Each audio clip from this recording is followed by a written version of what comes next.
start the recording. I am Lakey Love. I am the co-founder, one of the co-founders of the Florida Coalition for Transgender Liberation. And we are joined today by the Dream Defenders, Florida Student Power Network, National Action Network, and Women's March Florida has just jumped in to support. We are gathering together in a solemn battle against a bill that is being fast-tracked by the legislature and here in Florida.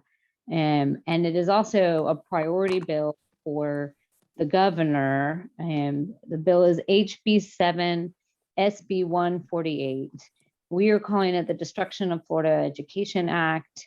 The bill's name is entitled Individual Freedoms, with a false notion that somehow discriminating and oppressing people and not allowing students to learn about systemic racism and transphobia would elevate individual freedoms, of course, only for those that are privileged, white, cisgender, and straight people.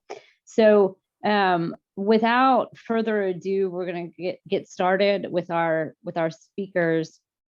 We're going to start today with our speaker from the Florida Student Power Network, Tosh Pacurell. Sorry, I'm sure I botched it still. Sorry, Tosh. Pacurell. Thank you so much, Lakey. And no, you got it. You got it. Thank you so much for inviting me to speak here. And think that it's very important that we take action, right? So as Lakey said, HB 7 148 is a very dangerous bill that's moving through both houses of the legislature. And it's very concerning because it seeks to amend the Florida Education Equity Act to allow discrimination and oppression of people of color, of immigrants, of gender diverse people, not only in the K-12 education system, but also in the university systems. And it takes away the rights from all students to learn about systemic discrimination, something that has been a part of Florida since its inception 400, 500 years ago. Students who are directly impacted by systems of discrimination, they know about it because of their lived experiences, but the students who do not face these experiences still have a right to learn about how their peers have to navigate the world and to connect the dots between the lived experiences of themselves and their peers, and how society operates. So an example of some of the just ludicrous policies that this act would have is it would try to remove the word gender from the curriculum and replace it with sex, or it would try to replace the word ethnicity with the word color, right? Really in an attempt to whitewash the curriculum. And instead of trying to promote free thinking and critical thinking, just moving in the opposite direction. As an organization that represents students, our membership is mainly made up of youth in Florida from the age 15 to 25. This is something that would be a direct hit from us. Public education in Florida is suffering already. We have a teacher shortage. We were hit hard by this pandemic. Schools were ill-prepared from the local level to the state level, in keeping teachers, students, school staff safe. And now not only are they unsafe, but they're unable to come and really learn about society, about history, and about the reality of the state. And this follows a trend from last year. Last year we had some of the most grotesque bills that we've seen. HB 1, a huge attack on our right to free speech. The hateful trans bathroom bans, and both of those hideous bills are reinforced again in this bill. There's so many provisions that are just off the wall in terms of how bad they are. But not only does it attack our curriculum, it attacks the right to speech in the classroom, and it also reinforces some of the worst aspects of the bills that were passed last year.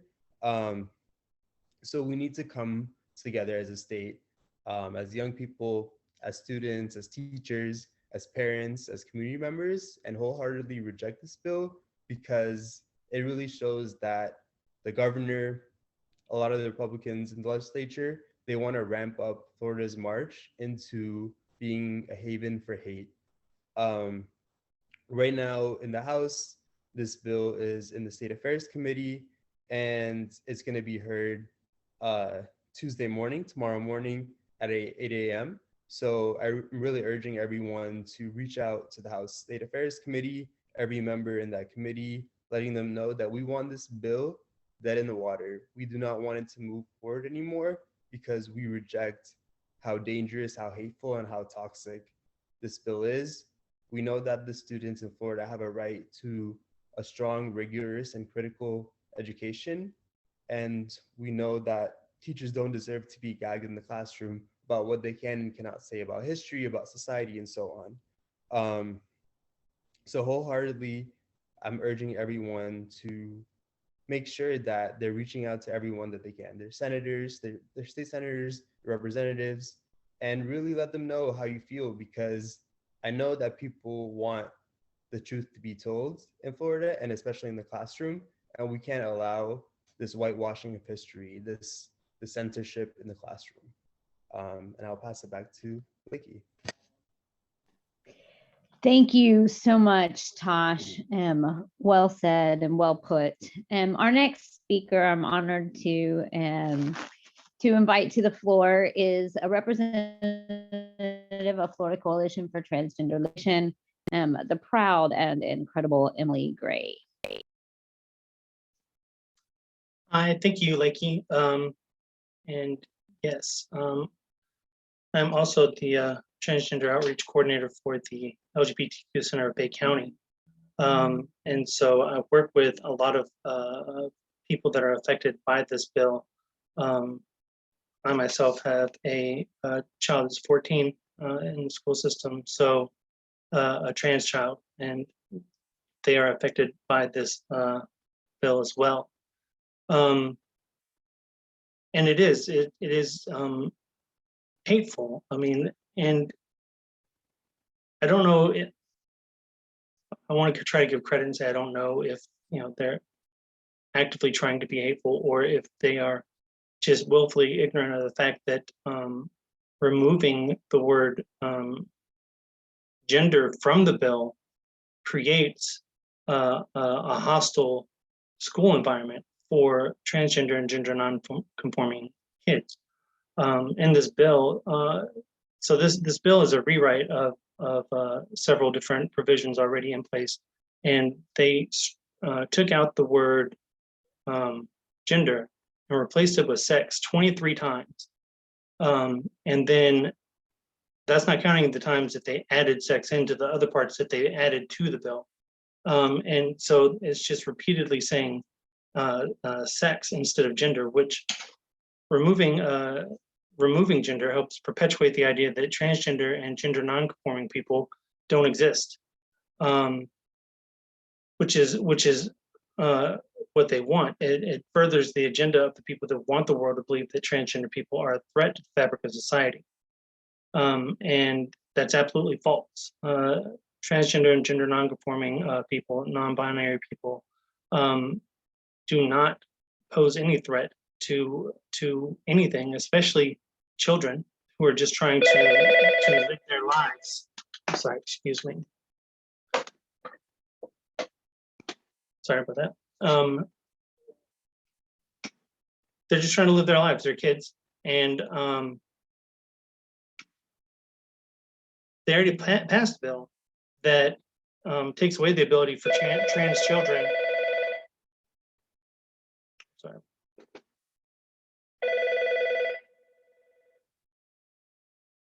One second. I apologize. I'm at work.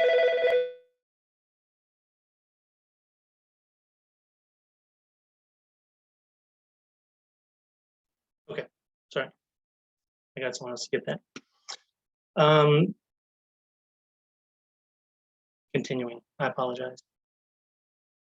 They already passed the bill to remove trans children from sports, which was a huge hit for transgender children. It already has the trans community in a down-spirited phase. So, and now they want to further remove the opportunity for these children to express themselves openly at school. And they want to take away the ability of the teachers to even talk about the fact that they exist.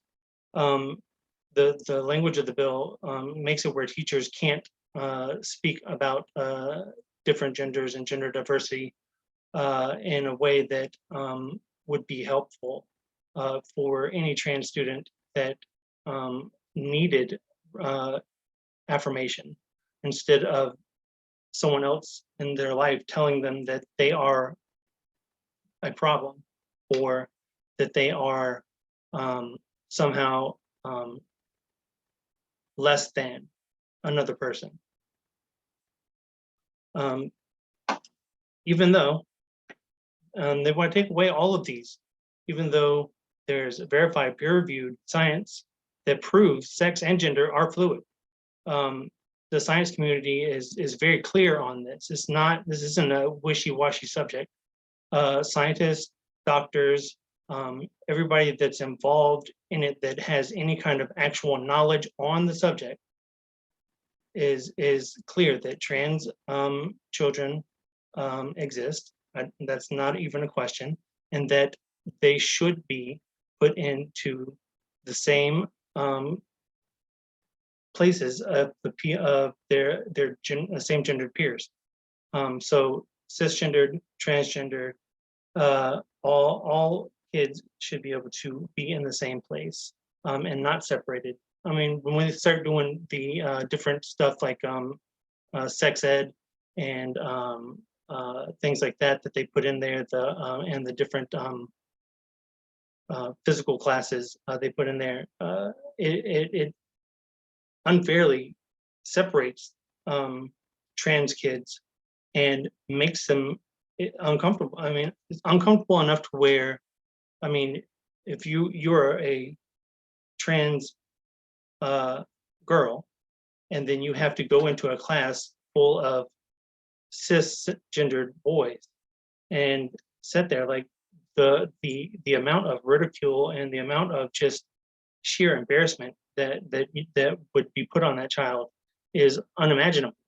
I know, because I was a child myself before, and I work with these kids, so I know how much it affects them.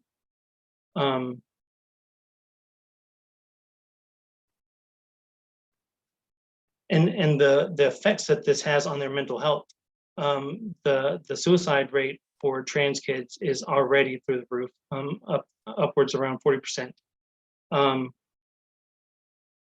Just the depression and anxiety that it puts on them just trying to go to school. A lot of them don't want to anymore. A lot of them are trying to homeschool. A lot of them are moving to different states if they can. And this is the same thing that happened in other states, Texas, for example, where people were forced to move so their kids could be to live a happy life. And all trans and non-binary kids want to do is the same thing that all other human beings want to do, and is to grow up and to pursue happiness, which is supposed to be an inalienable right, is it not? The pursuit of happiness. And if we pass this bill, if we let this bill continue, that will go against that inalienable right to pursue happiness for these children. Changing the language to remove gender and keep teachers from being able to talk about gender diversity will reinforce the idea that transgender people are in some way less than, and it will increase the rate of violence against trans kids, and it will increase the suicide rate. And that's why we need to stop this bill as fast as possible. And I will pass it back to Lakey. Thanks, Emily. Our next speaker is a member of multiple organizations that are backing this press conference, and is a directly impacted student, Ash Soto. Hello. Thank you so much for having me. My name is Ash Soto. I use he, they pronouns. I'm a member of Florida Coalition for Trans Liberation, but I'm also the assistant director for the Pride Student Union. So, with HB7, this directly affects me as a student leader for my organization. I really think that it's just really not okay that they're trying to replace the word like gender for sex, especially when it neglects like the language of intersex people. I really think that they don't like the legislators that are writing this legislation not only are not listening to their constituents but also just saying what they have to say, like thinking that it's like high ground, but really it's just not cool. For me personally, I didn't really have many resources growing up, like even when I came out as like bisexual when I was 16. I There was no sex ed training regarding like LGBTQ plus individuals. I only learned about abstinence throughout elementary, middle, and high school, not really anything else.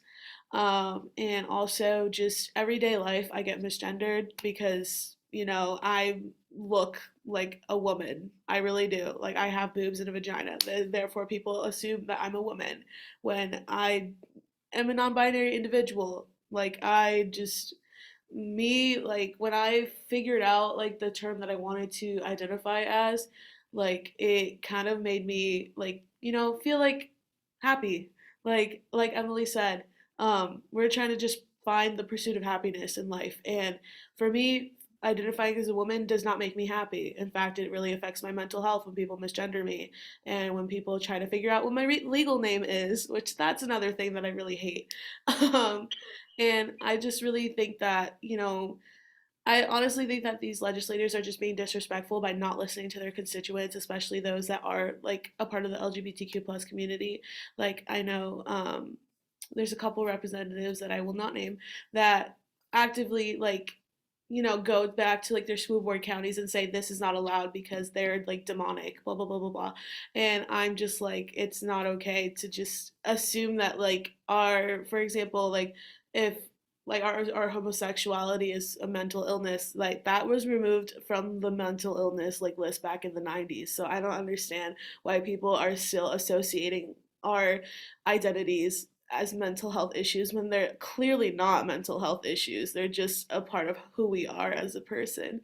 In terms of mental health, however, for me personally, I just feel like whenever I get like the gender dysphoria, because that happens frequently, I kind of like get very depressed, and like I also just get very I isolate myself, and that's like not a good thing to do, but I feel like with dealing with like those kinds of issues, I feel like I'm just someone I'm not. Like that's, if that's like an easy way to put it, but it's really not that easy to explain if I'm going to be honest. And a lot of people don't feel this because they feel comfortable with who they are. For me, I don't, and like that's okay. I'm working on learning to become more comfortable and like who I want to be, but right now it's just not it because, especially now with the universities like saying, oh, um, you can't really like have identification. Like for me, for my FSU card, I can't have what I want as my name on there. I have to have my legal name on there. They won't, change anything on my documents except for my diploma, like with whatever I want to be called. Like they have like my legal name everywhere except for like the systems where I know I'm able to change it to my preferred name, which I don't like the word preferred. Y'all know I can totally like talk about that another time. But it's just like, it's for me as an impacted individual, I've seen it both in my perspective and my students' perspectives. I even got an email. My executive director got an email that she shared with us about a student wanting to, hold a rally for like against this legislation. And I think that's just the next thing that we have to do. If they're not going to listen to us, then we're going to walk over there and march to the Capitol and,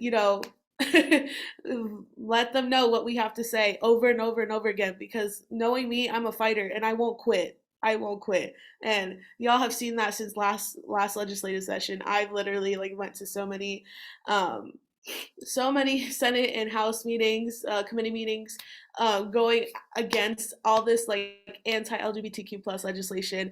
I just think it's just so absurd that they're focusing on this, but they can't even focus on housing issues. They can't focus on rent issues. They can't focus on people like literally being homeless. Literally Tallahassee 32304. That zip code is the poorest zip code in the state of Florida, and that yet they still want to focus on transgender, gender nonconforming, and non-binary individuals. I think that's just very sickening, and I don't understand. Like, and they don't want to understand why we are saying this, but I don't want to understand why they're doing this. I think it's just really, I think it's absurd that they just keep on harping at us like we're demonic individuals. And going into that, like separation of church and state, I feel like it's not non-existent anymore when literally it's in our constitution. But and I think it's just really ridiculous that they like to put in religion like low key into this legislation and saying like, oh, like this is against even in committee meetings I've heard like, oh, this is like against the Bible, blah blah blah, and I'm like, we're not supposed to. Yeah, y'all get what I mean. But other than that, I really think it makes me very angry that I have to keep like saying this and coming here and like saying all these things about like not only myself but all the students that I'm surrounded by that come to like my events and stuff, like, and like they're like, some of them are literally coming to me crying because they're not accepted by their family. I wasn't accepted by my family when I came out as non-binary at the age of 19, and 4 years later I'm still living by myself. And I just really think that it's just so sickening how people just can't love and accept people for who they are. I just think it's just so, I think it's so important to like have that support system, but how can you have like immediate family as like your support system when they're going against you? So yeah, with that, I'll pass it back to Lakey. Thank you so much. Thank you, Ash. Love you. Next, we are proud and honored and humbled to invite to the floor Florida Representative Kelly Skidmore. Thank you, Lakey. Thank you, everybody, for all that you're doing to raise awareness about this issue and help get the word out about the dangers of legislation like this. I think, for those of you who may have watched the committee presentation, this is what's wrong with America. These are the seeds of hate that are being sown. These are the things that are being done to try and divide us. And they are done for specific and strategic reasons. And they don't involve how anybody cares about you, about any of the people on this call who are fighting against this transphobia, homophobia, religious righteousness that has no place in the government. So we are up against a number of issues like this. We have House Bill 7, we have House Bill 5, we have the school board bills that are really going at everything that we have held dear, that education is the equalizer of everyone in our country. And now it's not. Now, if you might get your feelings hurt because your ancestor was a slave owner, we're not going to talk about things like that. We're not going to, it's such a hypocritical perspective to be in when many of these folks are the ones who are like, not everybody gets a trophy at soccer. You have to earn it. You have to win it. But now here we go saying we can't hurt anybody, white person's feelings, because that's not what this country is about. That is a falsehood, an absolute false narrative about what this country is about. And in terms of religion, I will say it again. I will say it every time in committee. My God doesn't care about the things that you're talking about in this bill. My God, and if you want to invoke the name of Jesus, Jesus ran into the leper colonies. Jesus helped the prostitutes. Jesus helped make sure people were not stoned. These are not the things that you think that these Republicans think that people want in terms of their religion. These are issues that are related to getting elected by a base of people who hate other people. And if that is what people are about, how they want to get elected, there is something seriously wrong with the state of Florida and the United States of America. I applaud you. I can't tell you how much I am thankful for you being here and trying to change the narrative. We will do everything we can here in the building. But honestly, it's really on you, because people don't listen to us back home. I mean, even my own family, I'll come home and they'll be like, so what have you been working on? And it's like, really? were you paying attention at all? And they're not paying attention because they're busy and they're working paycheck to paycheck and they're trying to make sure they have food on the table. And these are the issues that distract and eat up all of our energy so that we are not fighting the other fights that we need to fight. Again, thank you so much. I am here for you. You guys know I'm 316 of the Capitol. If you want to come by, if there's anything I can do, I will put the rally on my calendar. I will continue to speak out about the hypocrisy of legislation like this. And I appreciate you being in committee when these bills are heard. It is daunting when you have a lot of people snickering at you and tuttering under their breath when you're trying to just say these things are not fair, are not right, and are in fact unconstitutional. The legislature has never cared about whether a bill is constitutional or not. They rely on the judiciary to resolve those issues, and they never will. But if we are not here, if you are not here showing up, laying the groundwork, laying the correct narrative, then there's no fight. There's no legal remedy that is on the record that people do not want this legislation. So I ask you, you have been here so many times. I applaud you for that. You're going to have to be here so many more times. You know, I walked into the building this morning and in the rotunda are the children's handprints that come, it's Children's Day in the Capitol. And these little paper handprints hang from the rotunda down from the third floor to the second floor. When my daughter was in pre-K, I was here and I found her little hands, which is just a weird thing about me, but I found her little hands hanging in the rotunda. And I thought about that today. And I thought about the fact that she is soon to be 28 years old. And I have been here in different capacities, working and fighting for this kind of justice since then. And I will tell you what, those little handprints that are hanging in the rotunda, they only see love. They are taught hate. They only know love. They are taught hate. They only know friendship and kindness and generosity, and they are taught hate. And it is our job to make sure they have an option. So thank you very much for being here today. And thank you for allowing me to speak, Leaky. Thank you, Rep. Skidmore, for being here, and thank you for what you shared. Our next speaker, I'm also humbled and honored to bring to the floor, representing the Dream Defenders, is Renika Ashcroft. Hi, thank you for having me. So HB 7, when I found out about it, the initial thought I had was, as a former veteran, like, I put my life on the line to defend the Constitution and defend like liberty and democracy and all of these different things. So it had me reflect on my time in service and realizing that it wasn't until college that I really understood what it was to have Black history. And a lot of kids in my age bracket and younger also don't have that type of historical references, but put their life on their line for the country because they believe in freedom and they believe in the opportunity that everyone will be created equal and have a fair and equitable world.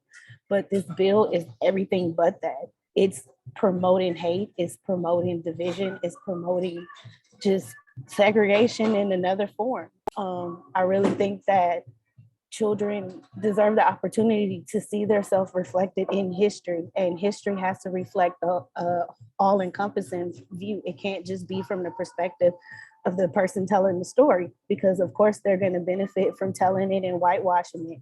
And this bill is nothing but hurt feelings being put in legislation. And at the end of the day, we can't base our democracy and civil liberties off of hurt feelings, because it's upholding white supremacy. It's upholding the very same things that the Constitution upholds, but because the Constitution wasn't built for everyone.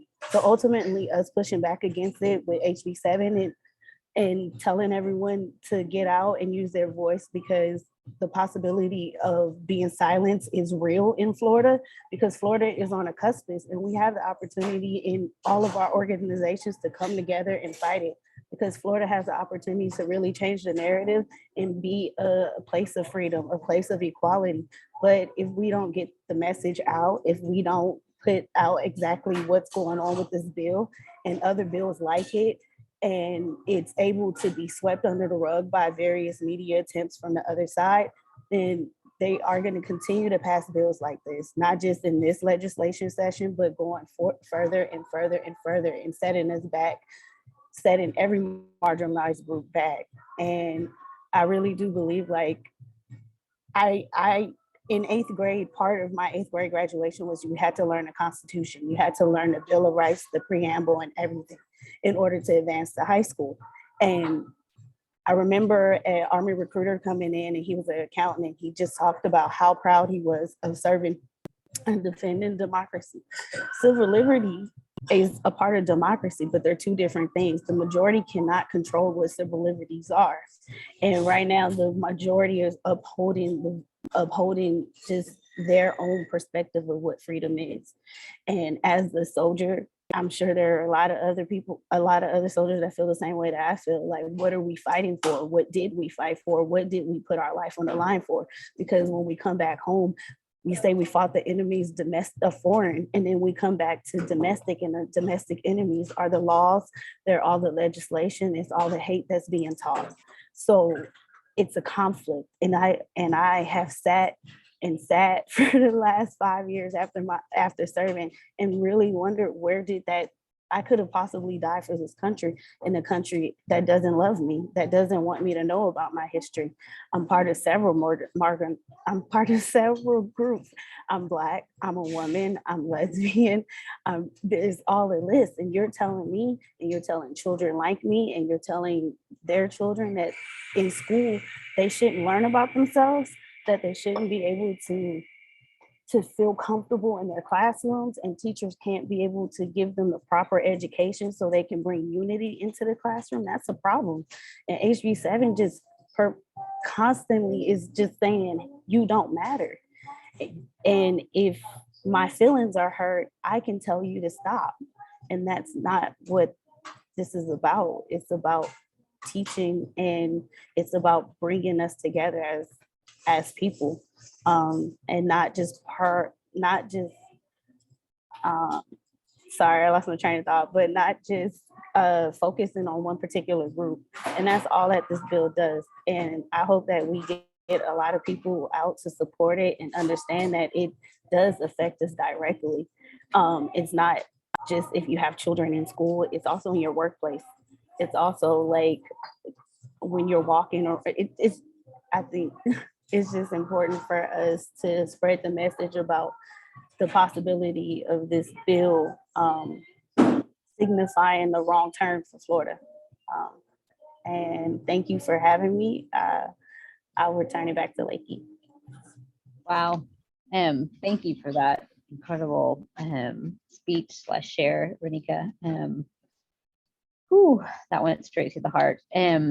We are going to wrap it up today. I always feel like the infamous and everybody knows Reverend Don Tolliver. He's going to tell us like it is and take us out. Reverend Tolliver from National Action Network, chapter of Tallahassee. I don't deserve the credit, but I'm going to just say, God be the glory of all that we do. I have had an opportunity to observe and hear Sister Emily and everyone, and yourself, speak this morning. Representative Skidmore, who motivated my heart as well. Everyone, Renika, I just, first of all, thank you for the opportunity to speak. And I tell people, and I use this all the time. I say I'm deliciously happy to be here today. And that came from the late, great Reverend Matt King Carter, who was one of the great Baptist preachers throughout the country. And I'm going to start off, and I'm going to try not to keep it, try to keep it within less than 5 minutes. It's a lot that we talked about, and there's a lot going on. My God that I serve, he is inclusive of everyone. It does not matter your sexual orientation, your gender, does not matter the color or the hue in your skin. And what it is that these bills that are being presented, HB 7, SB 148, to me personally is another form of slavery. What do I mean by that? You have to know your history in order to go forth. In order to know your history, you have to know your past in order to know your future, in order to know where we're going to go going forward. Slavery was a part of American history. It's nothing to take and to point against nobody as an individual, white, brown, black, Indian. If anyone should be totally upset, other than the African-American race should be the Indians. Because Christopher Columbus did not find something that was already found by the Indians. Now, when you're talking about Black history or history as a whole, inventions and things that were created and made and patents and other things that were done, a lot of the inventions were done by African-Americans. You know, you will not hear that, you will not know that. And it's candy coated, but here and there, the problems exist because we have allowed, and I say we have allowed, a block, you know, I have nothing against a Republican, an independent, a Democrat, whatever your party affiliation may be, but we have allowed the Republicans to vote as a block, to do as a block, and do everything that they want to do.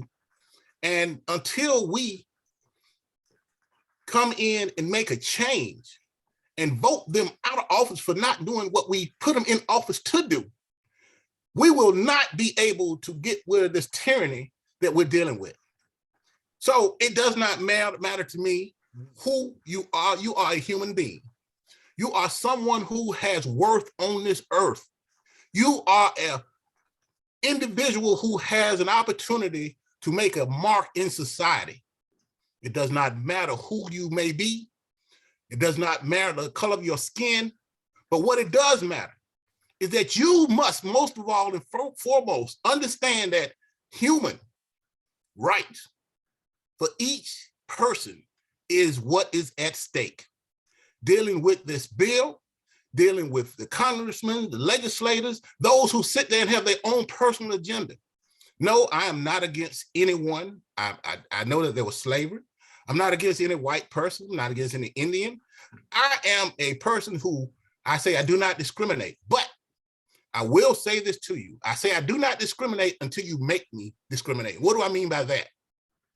When you treat me like dirt, when you do not respect me as an individual, when you put me to the side and marginalize me as somebody who does not matter in this society, that is discrimination.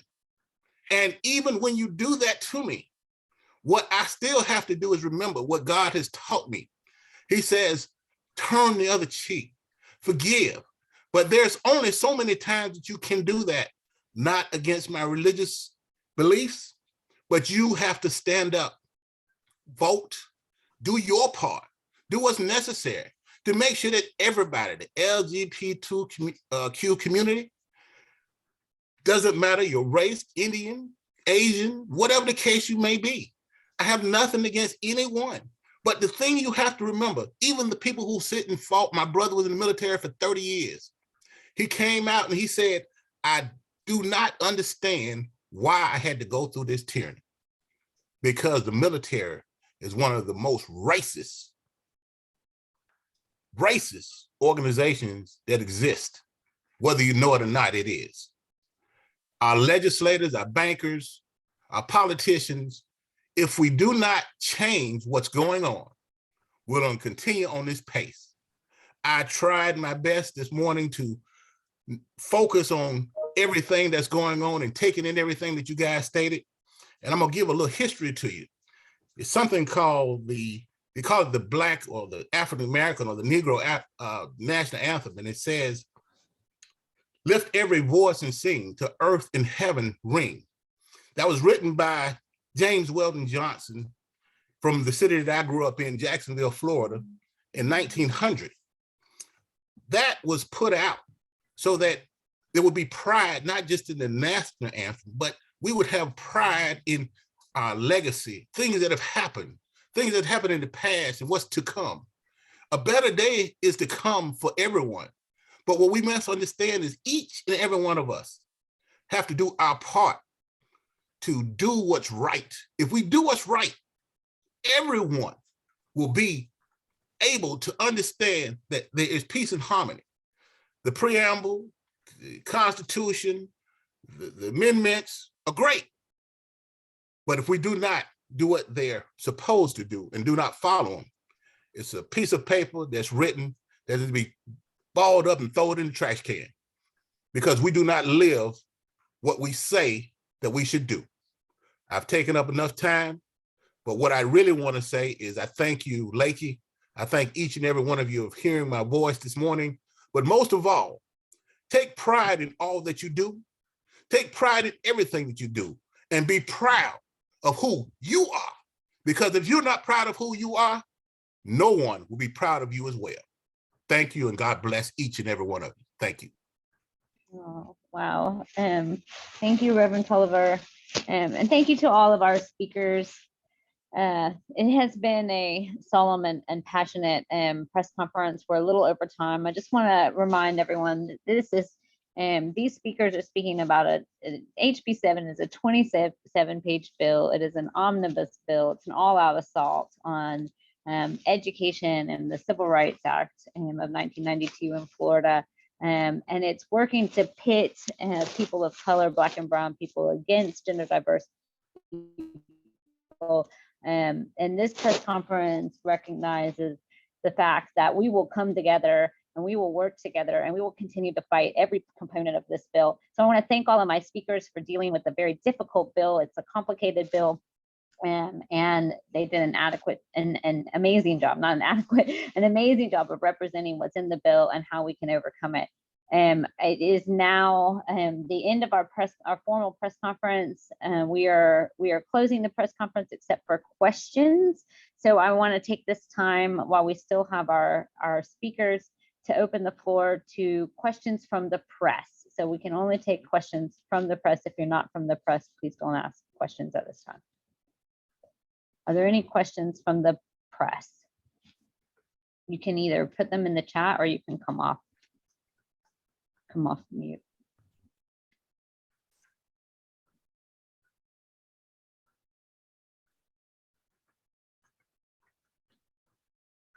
Wow. Okay. I guess we covered it all, everyone. Thank you to the press.